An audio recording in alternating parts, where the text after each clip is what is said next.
The laughter cut through My Lin like a blade sharper than the biting Montana wind. Standing on the frozen platform in Red Bluff, her light pink prairie dress was woefully inadequate against the swirling snow, and her thin gray scarf offered little protection from the bitter cold. She watched the man who had promised her a future double-over in cruel amusement, his breath puffing out in white clouds. "Did you really think I'd marry you?" Reginald Thorne's words echoed across the station, shattering the fragile hope she had carried all the way from San Francisco. The winter of 1885 had arrived early and harsh to the Montana Territory. My Lin pressed her face against the cold glass of the train window earlier that day, watching the landscape transform into a blinding white expanse. Each mile that passed beneath the wheels of the Northern Pacific Railroad carried her further from the cramped laundry shop where she had worked for her uncle and closer to what she believed would be her destiny. She had smoothed her dress, the pink fabric a stark contrast to the grey sky, and clutched the letters that had been her lifeline. Reginald's handwriting was bold, speaking of a love that transcended their different worlds, of a warm hearth in a cold land. "Red Bluff, next stop," the conductor had called out. My Lin's heart hammered against her ribs. She was 22, a Chinese woman in a land that was often hostile to her kind, and she had guarded her virtue fiercely, saving herself for a husband she had never met. She had sold her jade hair comb, her only inheritance from her mother, to afford this ticket. It was a gamble on love, a gamble on the promises of a man who wrote of poetry and equality. But as she stepped onto the platform, the reality shattered her dreams. Reginald was there, surrounded by a group of well-dressed men who were already snickering. He wasn't wearing the red handkerchief he had promised, instead, he wore a smirk. When she called his name softly, he turned, and the cruelty in his eyes froze her blood faster than the winter air. "She actually came," Reginald announced to his friends. "I told you I could get one of them to travel all this way." "I don't understand," My Lin whispered, the cold seeping into her bones. "Your letters. You said you loved me. You said you prepared a home." "It was a wager, my dear," Reginald scoffed, wiping tears of laughter from his eyes. $50 said I couldn't get a desperate exotic virgin to come to the frontier believing she'd found a husband. Looks like I'm $50 richer. The carpet bag slipped from My Lin's numb fingers, hitting the snowy platform with a dull thud. Around her, the laughter continued, a chorus of mockery. She stood perfectly still, a small figure in pink against the grey and white world, feeling the weight of her ruin. She had no money to return, no family to welcome her back, and her reputation was now dust. "That's enough." The voice came from the shadows, deep and rough like grinding stones. A man stepped onto the platform, his boots crunching heavily on the ice. He was tall, wearing a heavy shearling coat and a battered hat pulled low over dark eyes. He wasn't polished like Reginald, he looked like the land itself, rugged, weathered, and dangerous. "This doesn't concern you, Cole," Reginald sneered, though he took a step back. "Concerns anyone with eyes," the rancher, Ethan Cole, replied. His voice was steady, cutting through the cold. "You've had your fun. Now move along." "Or what?" Barnaby, one of Reginald's cronies, stepped forward. "You'll defend the honor of a washerwoman."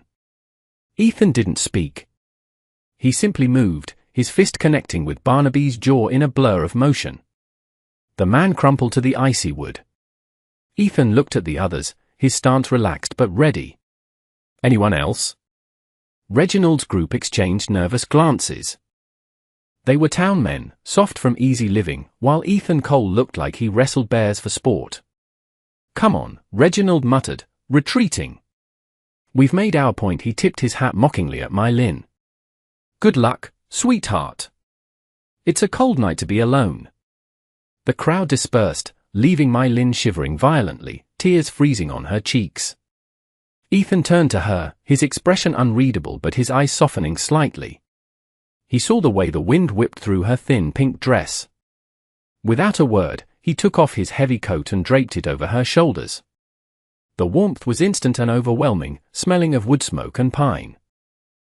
He said, his voice surprisingly gentle. "Do you have somewhere to go?"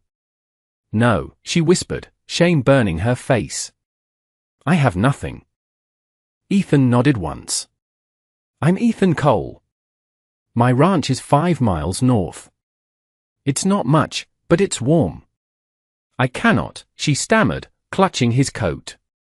It is not proper. Freezing to death ain't proper either, Ethan stated. I have a bunkhouse. You'll be safe there. I give you my word. Desperation left her no choice. She followed him to his wagon, and he helped her up with a respectful grip, treating her like a lady of high standing rather than the punchline of a joke. The ride to the ranch was silent, the only sound the crunch of wheels on snow and the howling wind. Mylin watched the white world pass by, wondering if she had traded one disaster for another. Ethan's ranch was nestled in a valley protected by a ridge of pine trees. The main house was a sturdy log cabin with smoke curling invitingly from the chimney. He led her not to the main house, but to a smaller, well-built structure nearby, the bunkhouse. He lit the stove immediately, feeding it wood until the iron belly glowed orange.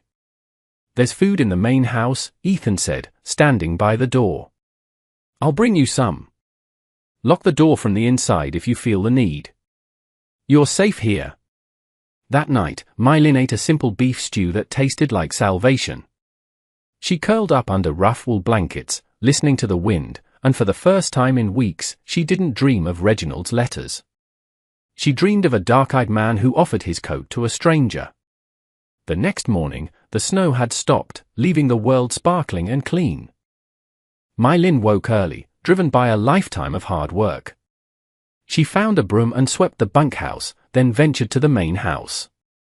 Ethan was already gone, attending to his cattle, but he had left coffee on the stove. She decided then that she would not be a charity case. She found the pantry, stocked with basics like flour, dried beans, and venison.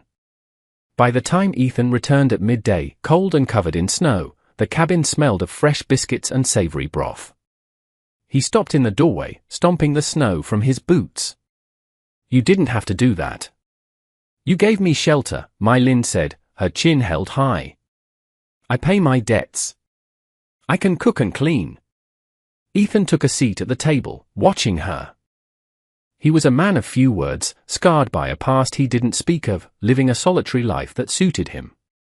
But seeing this woman, so small yet so fierce, moving around his kitchen, stirred something in him that had long been dormant. The food is good, he said after the first bite. Better than my cooking, that's for sure. That is not a high bar, she replied with a small, tentative smile. Over the next few weeks, a routine formed. Mylin took over the household duties, transforming the bachelor cabin into a home. She mended his torn shirts and scrubbed the floors until the wood gleamed. In the evenings, they sat by the fire. Ethan would whittle wood or repair tack, and Mylin would sew, using scraps of fabric she found to make the place more welcoming. They spoke little, but the silence was companionable. Ethan learned that Mylin was educated, that she had learned English from the missionaries in San Francisco, and that she valued honor above all else.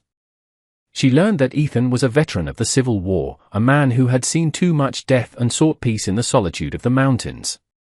He treated her with absolute respect, never crossing the line of propriety, honoring the fact that she was an unmarried woman under his protection. One evening, as the snow piled high against the windows, Mylin asked, "Why did you help me?" Everyone else laughed. Ethan looked into the fire. "I know what it's like to be judged for things you can't control. And I know what it's like to be promised a future that gets snatched away." He looked at her then. "You have a spine of steel, Mylin. Reginald Thorne is a fool." The warmth in his eyes made her heart race. She had come to Montana for a fantasy, but she was finding reality, rough, cold, and hard, to be infinitely more appealing because of the man sharing it with her.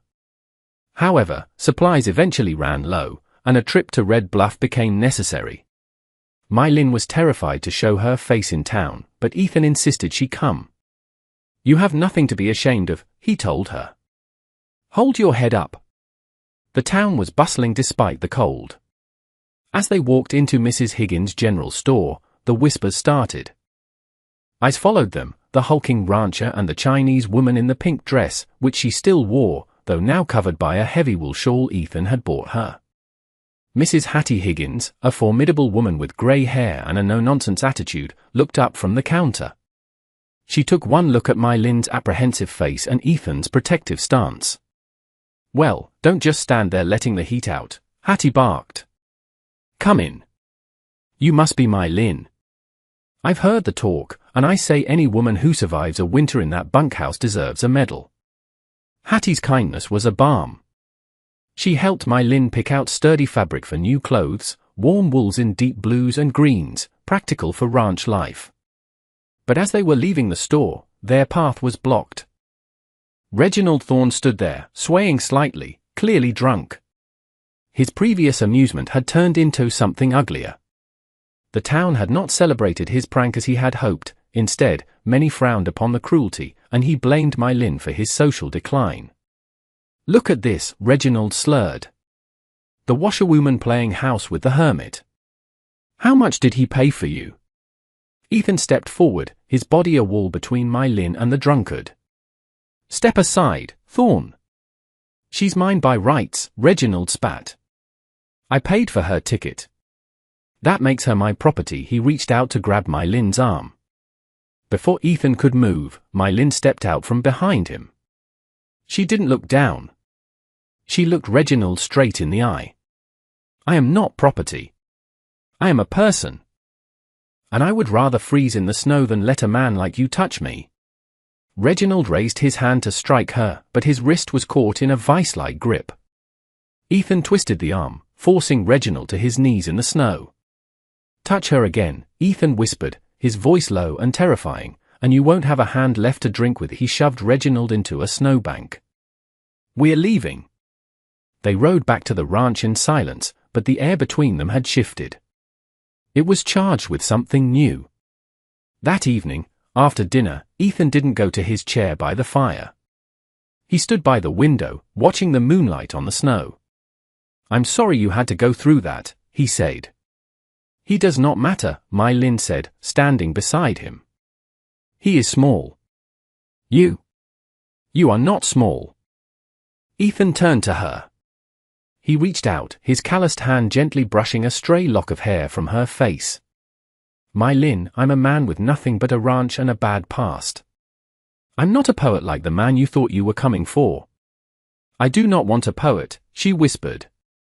"I want a man who keeps his word. A man who sees me." "I see you," Ethan said huskily. "I've seen nothing else since that day on the platform." He kissed her then, not with the rough passion of a whirlwind romance, but with the steady, consuming heat of a hearth fire in winter. It was a promise, a seal on the bond that had been growing between them. But peace in the West was rarely long-lasting.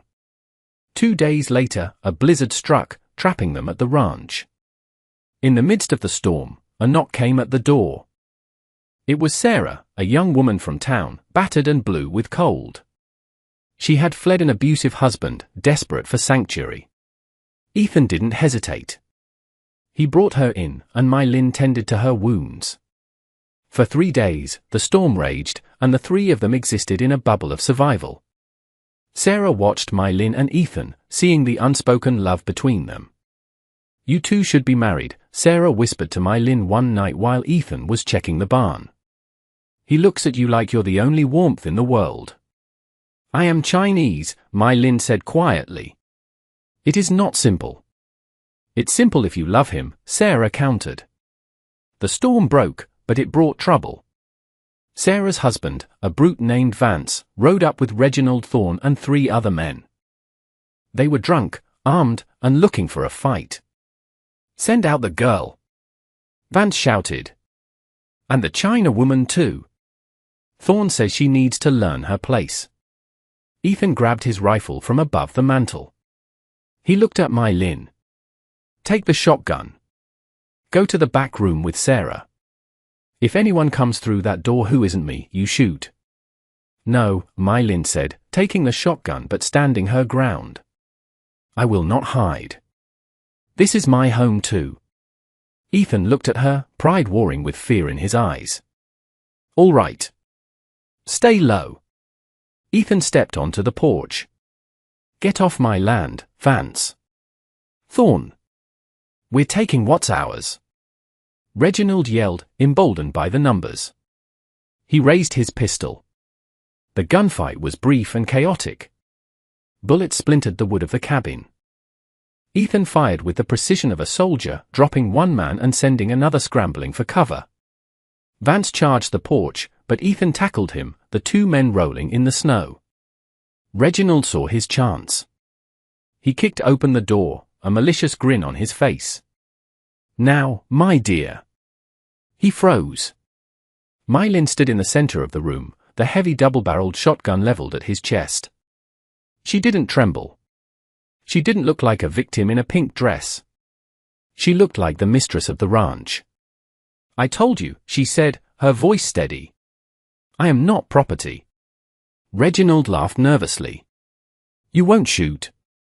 You don't have the stomach for it." He took a step forward. Mylin pulled the trigger. The blast blew the door frame apart inches from Reginald's head, peppering him with splinters and wood dust. He shrieked, falling backward off the porch into the snow, scrambling away in sheer terror. "Next one is for your heart," she screamed, pumping the action. Outside, Ethan had subdued Vance.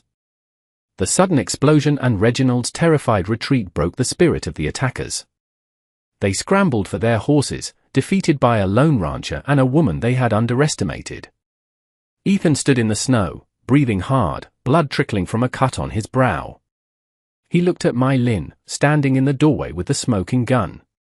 He walked up the steps, took the weapon gently from her hands, and pulled her into his arms. She buried her face in his chest, the adrenaline fading into shaking sobs. "It's over," he murmured into her hair. "You did good. You did real good." The following spring, when the snow finally melted and the wildflowers painted the valley in colors of purple and gold, a small wedding was held at the ranch. Mrs. Hattie Higgins stood as a witness, along with Sarah, who had stayed on to help run the house.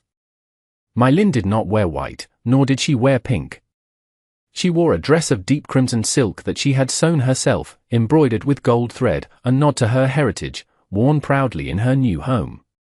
Ethan wore his best suit, his hair slicked back, looking every bit the proud groom. They stood before the circuit judge on the porch where they had defended their lives. When Ethan slipped the gold band onto her finger, he didn't laugh.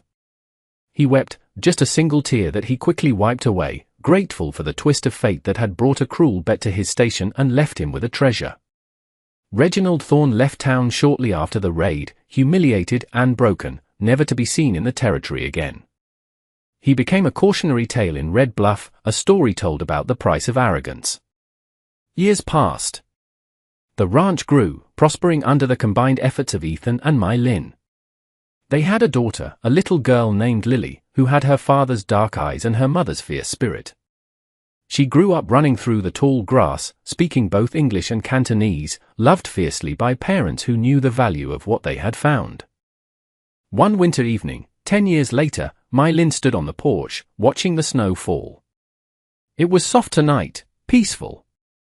She wore a heavy coat, but underneath, tucked away in a trunk, was that old pink dress. She kept it not as a memento of pain, but as a reminder of the journey.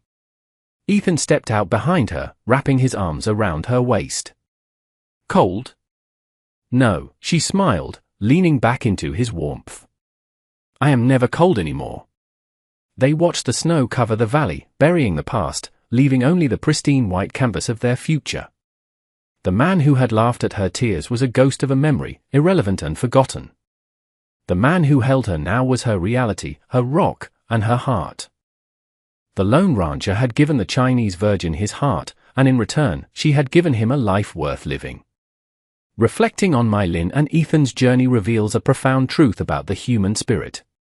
Their story teaches us that true worth is not found in the color of one's skin or the status they hold, but in the content of their character and the resilience of their heart. It reminds us that family is often built not just by blood, but by shared struggles and the choice to protect one another against the world.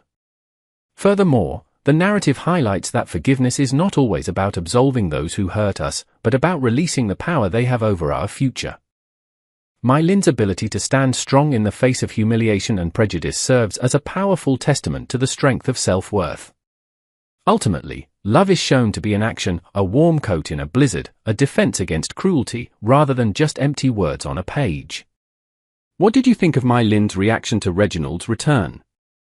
Would you have been as brave as she was? Let me know your thoughts in the comments below, and if you enjoyed this story of love and justice in the Wild West, please subscribe for more. Thank you for watching.